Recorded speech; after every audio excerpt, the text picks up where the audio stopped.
to some kind of charity than do non-believers and atheists.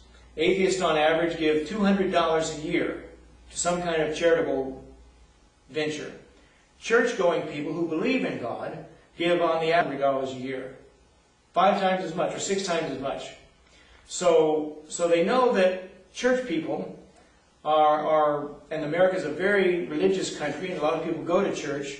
They know that Americans are pretty easy touches, and they walk up to a guy, hey, I'm not giving you a line. Of course he is, but I'm not giving you a line, but I wonder if you can give me a couple bucks for gas. My car's stalled up the street. You know, the car is always up the street around the corner where you can't see it, you know. He's wanting money for gas, or he's wanting money for food. We used to have people used to pull in the parking lot here at the church after the services and figure, well, you know, you wonder, have they just figured the psychology? I'll catch them as they come out of church, and they'll have a guilty conscience if they say no right after church services. And my dad had a guy pull up in the parking lot when he was the pastor. The guy pulled up. He had 2 or 3 kids in the back of his car. And he was asking the pastor, hey, can you loan me some money for my kids to eat? And my dad looked in the back of the guy's station wagon. There's 2 or 3 empty cartons of cigarettes and a few empty cans of beer. And he said, you know what? You've got money for that. I think it would be wrong for me to give money to you.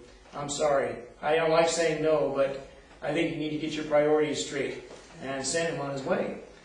We had a men's Bible class that met here on Saturdays, and the guy pulled in here one Saturday morning and was hitting up all the guys in the parking lot. You know, I need some money to get to my job for gas, and my car's on empty, and I have to get out to Fontana to my job. Why he diverted himself and came here on his way to work, I don't know. And a lot of the men, they gave him a few bucks, and he left. The very next Saturday, he pulled in with the same story. I guess he had forgotten that, hey, I hit this church up last week. He had forgotten. And so there's a lot of scam, a lot of deception, a lot of flim-flam artists out there, guys deceiving and lying to you. But still at the same time, a Christian, he says, you know, if that guy actually needs help, I don't want to be guilty of saying no. And so there's always that wrestling match between you and God in your mind. Lord, should I not?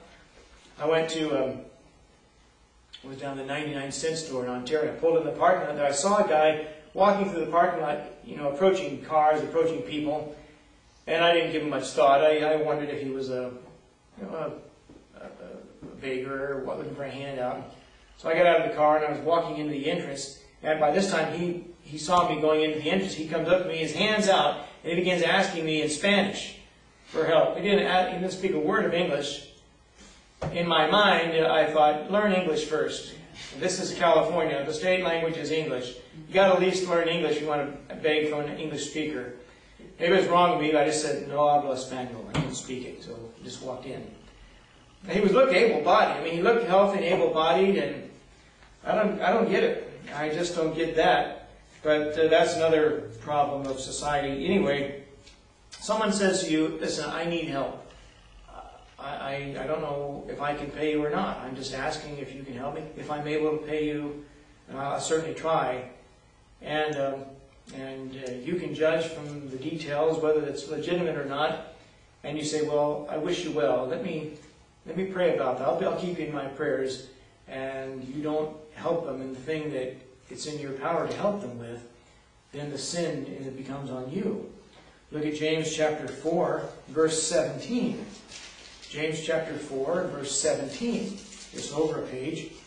Therefore to him that knoweth to do good, and doeth it not, to him it is sin. Sin isn't just doing what's bad, but sin is failing to do what's right. When you know you should, and you have opportunity and the ability to do so. Come forward also to 1 John. 1 John in chapter 3. 1 John chapter 3, and look at verse 17. But whoso hath this world's good, and seeth his brother have need, shutteth up his bowels of compassion from him, how dwelleth the love of God in him? That becomes hypocrisy on the Christian's part. You say, well, I don't believe in, I think you should go go out and find a way to work for it, pull yourself up from your own bootstraps. And sometimes there's a place for that kind of talk. A lot of people need that in the world today. But there's always someone out there who is without the means, or they don't have the opportunity to make what they need, and they're going to go hungry, they're going to suffer, they're going to have the water shut off, their kids are going to be uncared for. And it's unfortunate, but the Lord Jesus said, the poor you have with you always. So if there was some promise in the Bible that the poor of the world would be completely eliminated, then all of those verses would then be irrelevant. They'd be obsolete verses. But they're not obsolete because Jesus promised, the poor you have with you always. So every man has to wrestle with God when those opportunities come up. But if you know that there's a need and you have it within your ability to give it to somebody, I've got an extra coat, I've got some extra clothes, I've got some extra blankets, we have extra food. Listen, it's not going to be. I'm not going to be out anything, and I ought to give it to you and help you out in your time of need. Then, by all means, the Christian should do so. Positively, your neighbor is to be helped. And back in our text, when thou hast it by thee, if you have it to give, then you are certainly expected to give it. But negatively, you're also told in verse 29, devise not evil against thy neighbor. So you don't look for new ways to hurt him, to put him in a difficult straits, but you are to help if that's at all possible. In Galatians chapter 6, verse 10, the Apostle Paul almost quotes this text verbatim. He says, as much as lieth in you, he says, let me turn over there. Suddenly I'm drawing a blank. Galatians 6 and Galatians 6 verse 10, he says, as we have therefore opportunity, let us do good unto all men. And then he adds, especially unto them who are of the household of faith. So he says, do good unto all men. That includes believers, non-believers. But your first priority should also be to the believer, those who are of the household of faith.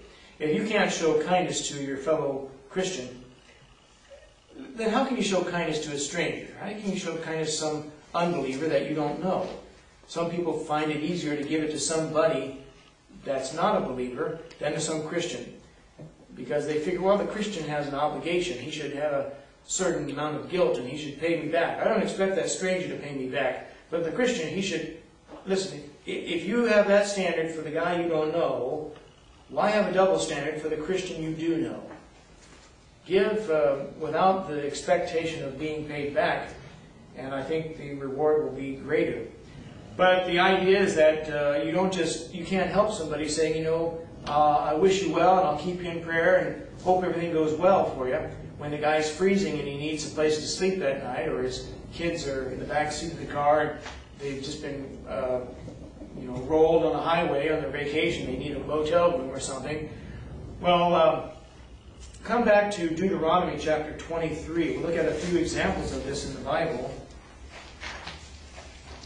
Withholding good, when it was in the power of someone to give it, becomes sin, and they are guilty of that sin in the future in the eyes of God. Deuteronomy chapter 23, and look at verses 3 and 4. Deuteronomy 23, begin at verse 3. An Ammonite or Moabite shall not enter into the congregation of the Lord. He's not going to be joined unto your people. Even to their 10th generation shall they not enter into the congregation of the Lord forever. Because they met you not with bread and with water in the way when ye came forth out of Egypt. And because they hired against thee Balaam the son of Beor of Pethor of Mesopotamia to curse thee. When the Israelites were wandering in the wilderness, they were wanting to cross through the land of the Moabites, and they said, we won't touch any of your property, we just need a way to pass through. And the Moabites certainly could have blessed the Israelites and given them food, or rather bread and water, when they were low on food, and they didn't. They refused to let them pass through their land, and not only that, they hired Balaam to pronounce a curse on the Israelites. And because of this, God said that this was a sin to them.